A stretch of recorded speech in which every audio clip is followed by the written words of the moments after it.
Rich Braden and Tessa Forshaw, welcome to the conversation today. Thanks Thank for you. having Great to be here. It is a real pleasure to have you both with me. You're joining me from the coasts, West Coast, East Coast. I'm kind of in the middle, Salt Lake City area.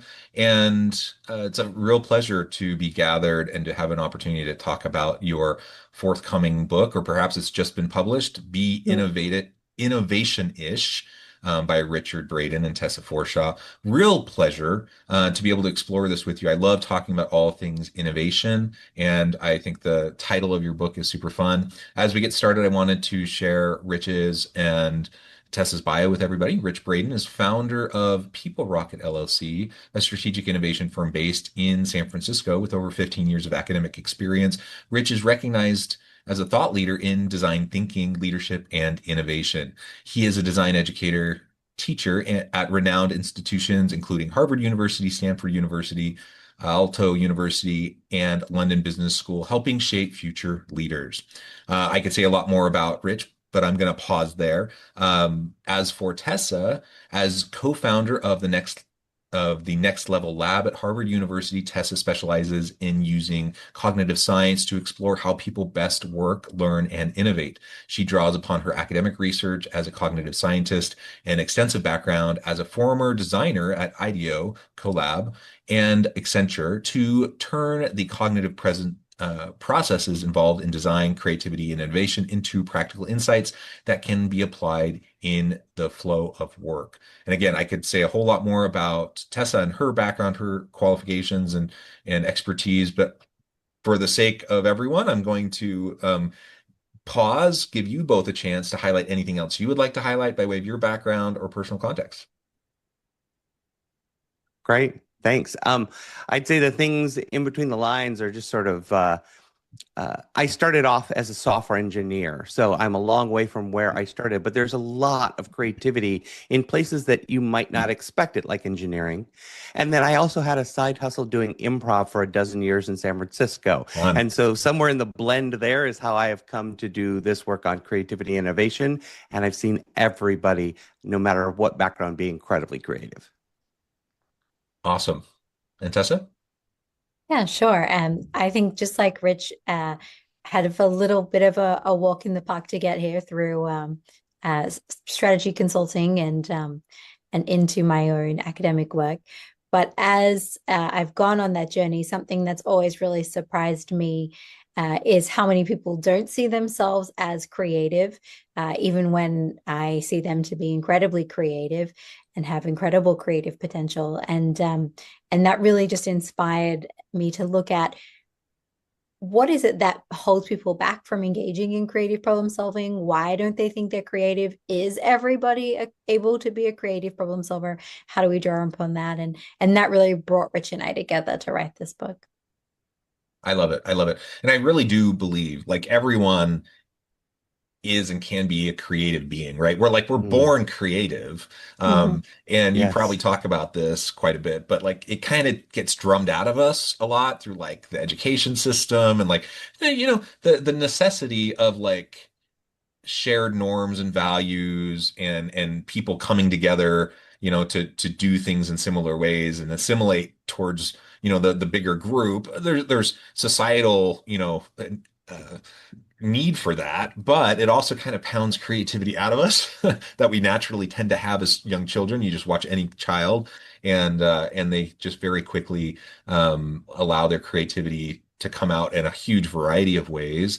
And I think over time also we tend to kind of buy into this narrative that creativity is, stand-up comedy. I think most people would say, yeah, that's creative, or music or visual art or things like that. People will say, oh, that's creative. But when it comes to decision making, when it comes to, throw out something like accounting, for example, I think most people are going to say, you can't be creative as an accountant, but I guarantee you can be very creative as an accountant. Too And there's creative, some many Absolutely. have. case studies pointing to that. That's right. And so really we all can be creative, and it's about fostering that creativity within us to bring about innovation.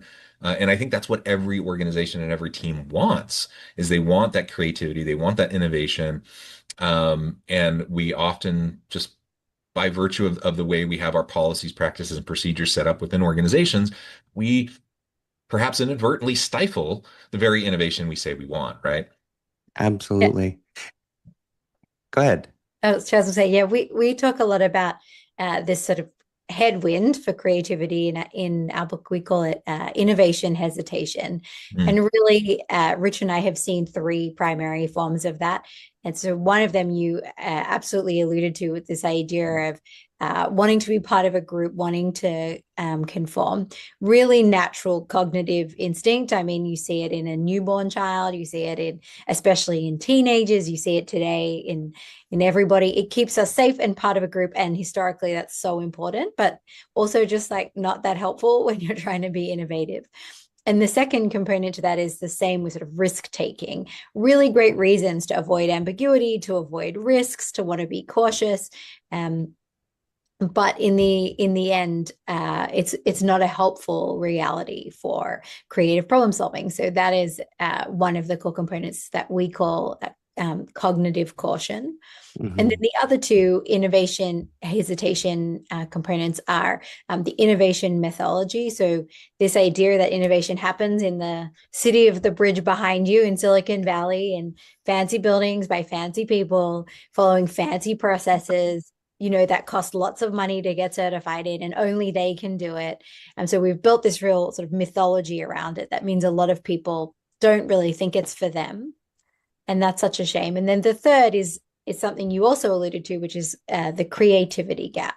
So really the gap between a person thinking that they're creative and thinking that somebody else is the creative one. So they're the musician. I'm not creative. I'm the accountant, to use your example.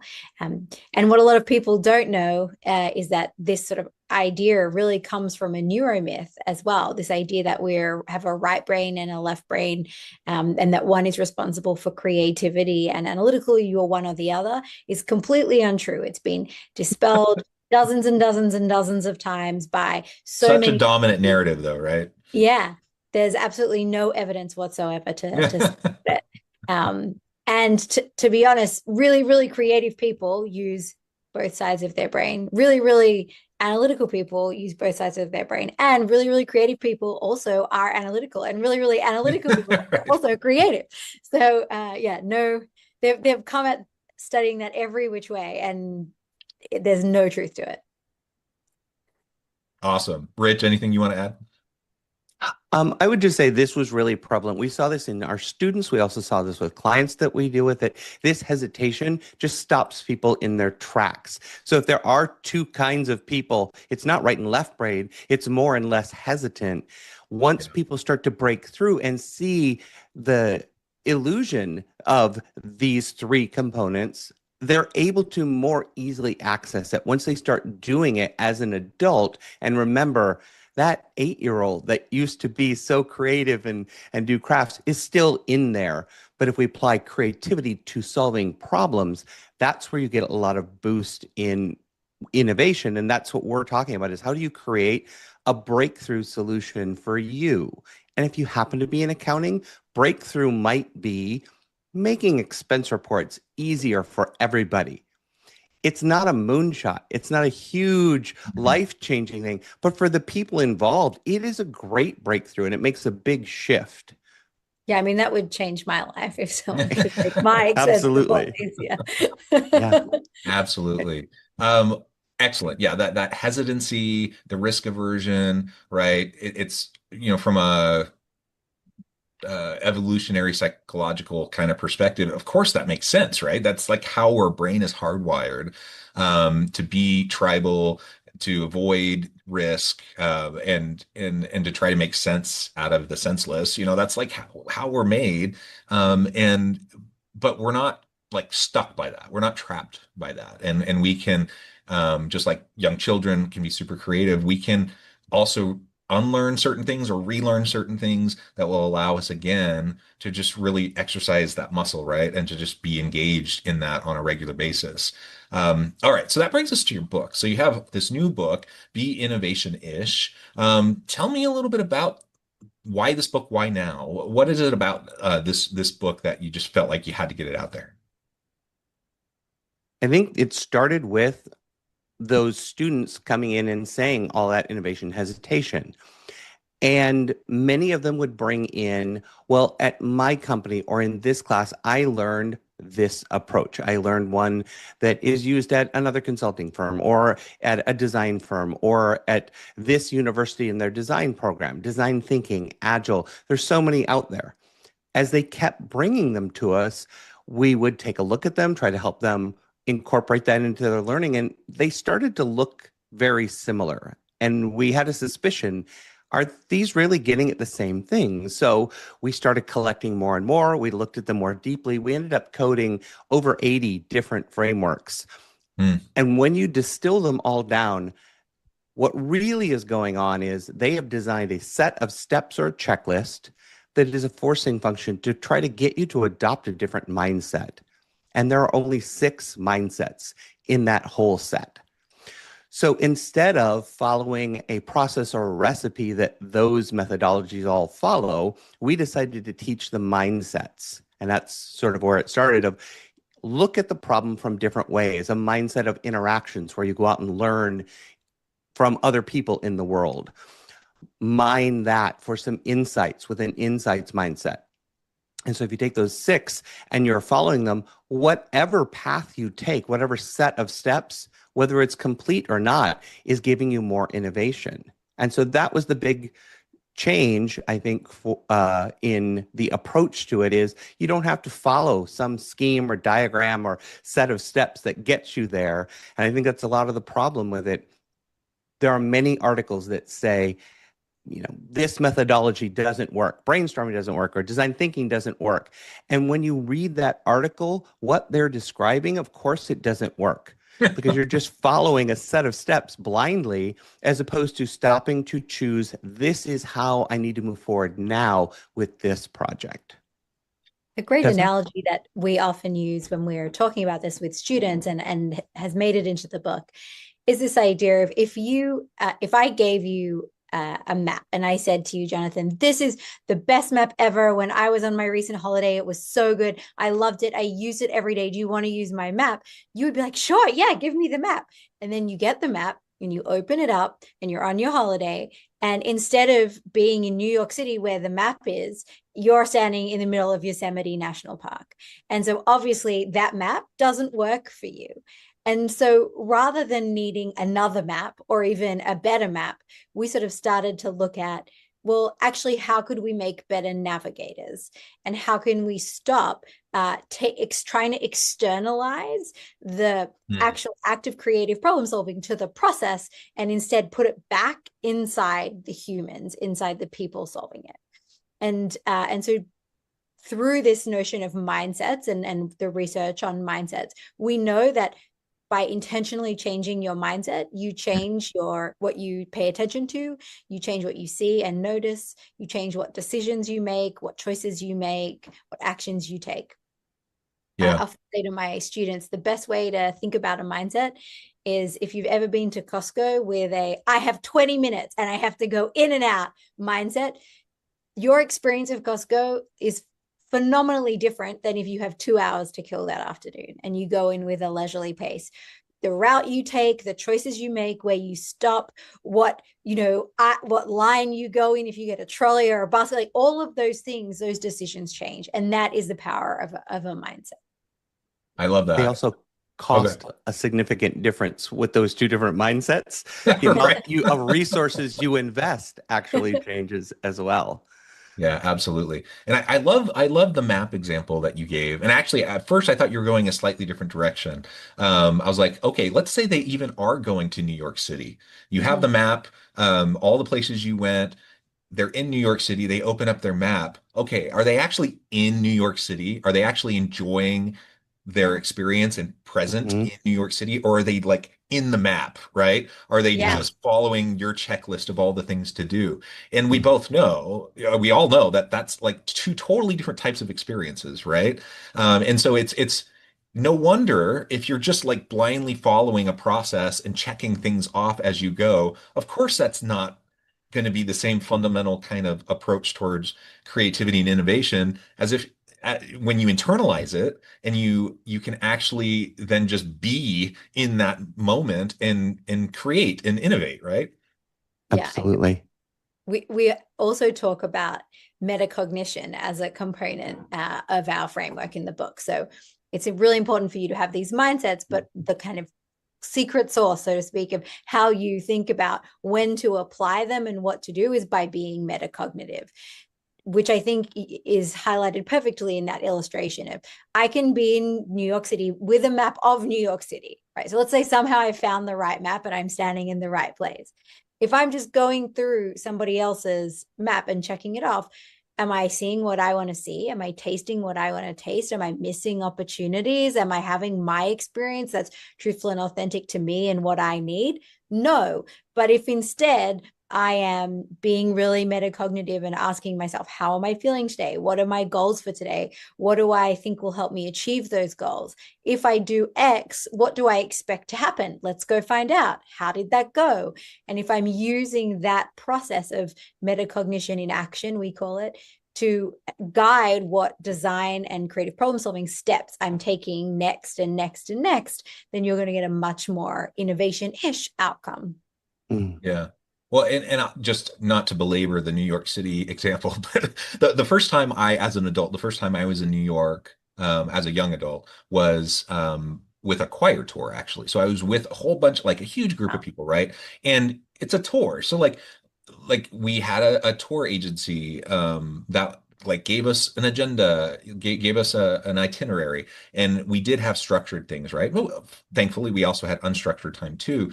Mhm. And the structured time was great, and we got to perform at cathedrals, and we got to do all these cool things, right? And it was wonderful. But what I loved about that trip was the unstructured time. And honestly, like Mm. the 2 hours I had to just wander around Central Park, and decide what I wanted to do, what I wanted to see, jump on a bike and ride around, sit down and sketch something. Like those were the moments that Mm. were really the most meaningful and fulfilling to me, and creative, and the opportunities I had to just really unleash a bit, right? Yeah. And that's even being there for a choir tour, which is a creative thing, right? Like the Right. rest of the trip was so structured that having some unstructured time allowed, for me to Yeah. exercise that creativity muscle. And then being present with that, you got to choose the actions, the exhibits, the thing that you wanted to do next that was going to help benefit you and your experience. And so that's the third component. So what we've been talking about is the mindsets. Tess brought in metacognition. That's all in service of choosing what we call the moves. And these are the small actions you take. For the next week, I'm going to do interviews with potential users of my product. That would be a move. It's small, it's contained, but it's an action you take. You're choosing those actions using metacognition as opposed to the prescribed checklist we talked about before. The second thing is there are lots of great design moves. There are all kinds of Mhm. classes. You can go out and you can learn as many as you want. You can get all certificates you want, but you don't need to because you already have huge life experience. You have an education in something, whether it's a trade, it's a degree, it's a hobby. You've learned skills, and so you have moves. If you go from a mindset, you're using metacognition to decide, and you pull a move from your past and your experience, that now is an innovation-ish move because you're using it in service of innovation, and Mhm. that's all it takes. So, for an example is we had a student who had a family therapy background. And we got to a certain point where we were looking at some data from interviews, and she said, well, this is just family systems mapping. And Mm. we said, yes, you should use that. That's a great tool. What is it? Because we didn't know what she was talking about. But for her, it was powerful because she was familiar, she could use it, and she could share those results with her team. And so that became an innovation-ish move for her. I dare say you won't see that move taught in a design class anytime soon. But for her, it was that. We've had economists, we have had people from all different backgrounds bringing in interesting tools. So you don't have to go do a lot of new training or retraining to engage in being innovation-ish. And I think that's the differentiation. When people think innovation, they think a few stock things. And with us, we're saying this is open to anything. Grab any book, anything you see online, and you can incorporate it into your practice. Yeah, and I like the cross-pollination aspect of what you were just describing, right?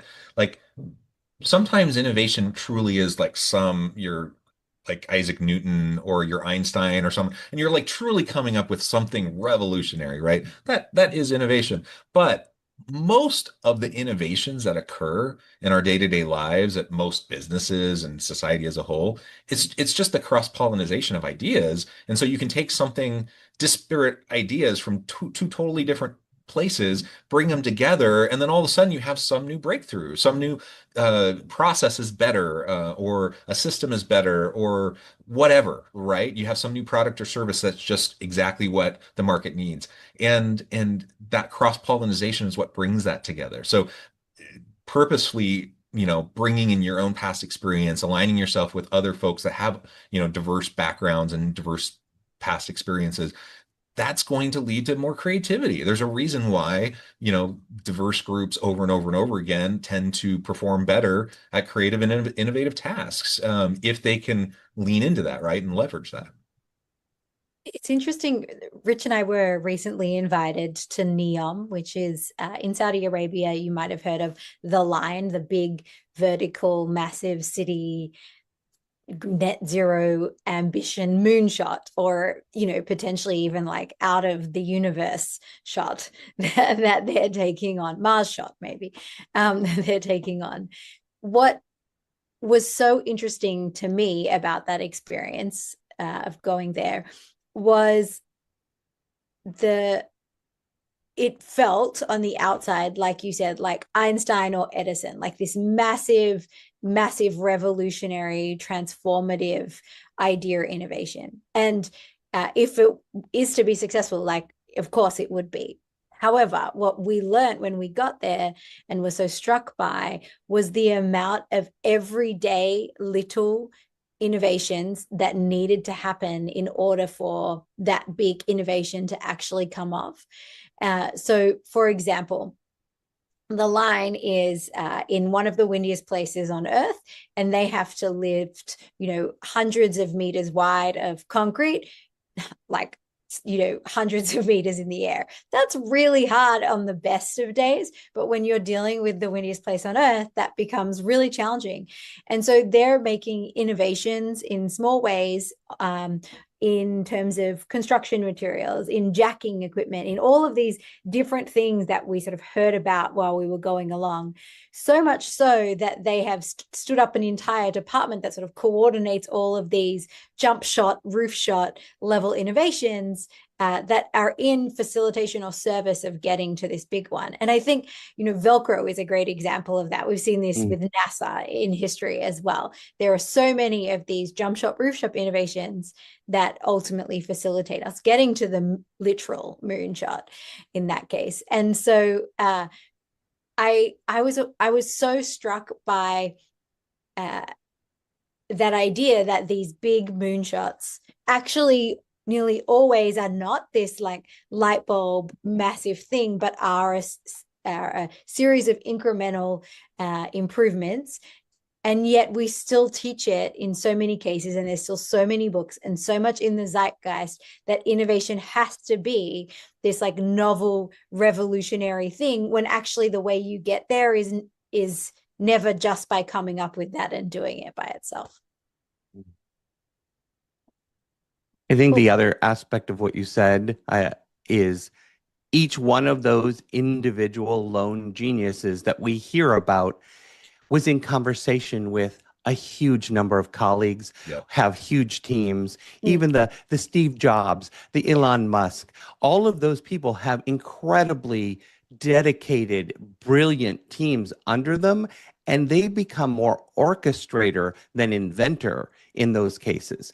not to diminish their impact or their results, Mm. but they all have a team around them. And one thing that is true is innovation is a team sport. It requires collaboration because everyone shares, and I think you were alluding to this, they each have a different perspective. When you combine those, you get the aggregated perspectives of all those people, that distributed cognition of everyone involved. And that's always going to be more powerful than any single individual.